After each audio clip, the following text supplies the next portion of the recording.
అసలు నిజానికి అనంత పద్మనాభ స్వామి ఆలయంలో ఉన్న వాల్ట్ బి గదిని ఎందుకు తెరవలేకపోతున్నారు? ఆ గదికి ఉన్న శాపం ఏంటో తెలుసుకునే ముందు మీకు శ్రీ మహావిష్ణువు ఇష్టమైతే ఛానల్ తప్పకుండా సబ్స్క్రైబ్ చేయండి. కేరళలోనే ఉన్న అనంత పద్మనాభ స్వామి ఆలయం భారతదేశంలోనే కాదు ప్రపంచంలోనే అత్యంత సంపన్న కలిగిన దేవాలయాల్లో ఒకటి. అదే విధంగా ఎక్కువ రహస్యాలు కలిగి ఉన్న దేవాలయం కూడా ఇదే. ఈ దేవాలయంలో ఎవరికీ తెలియకుండా రహస్యంగా 6 గదులైతే ఉన్నాయి. వాటిని ABCDEF అని పిలుస్తారు. వాటిని తొలిసారిగా తెరిచింది భారత సుప్రీంకోర్టు ఆదేశాల మేరకు జూన్ 27, 2011 మొట్టమొదటి వాల్ట్ ఏ రూమ్ ని తెరిచారు. అందులో వేలాది రత్నాలు, బంగారం, వెండి నాణాలు, కిరీటాలు ఇలా మొత్తం 1,00,000 కోట్ల విలువ ఉంది ఆ వాల్ట్ ఏ అనే ఒక్క గదిలోనే.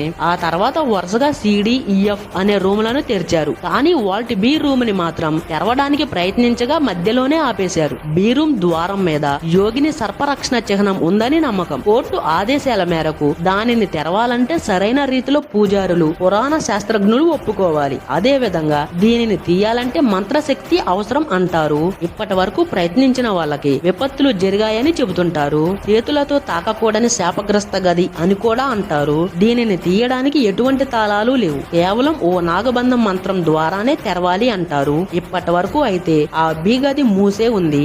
ఈ గది ఆలయం పూజారుల కన్నా కాలానికి ఆ శ్రీ మహావిష్ణువుకే చెందిందేమో.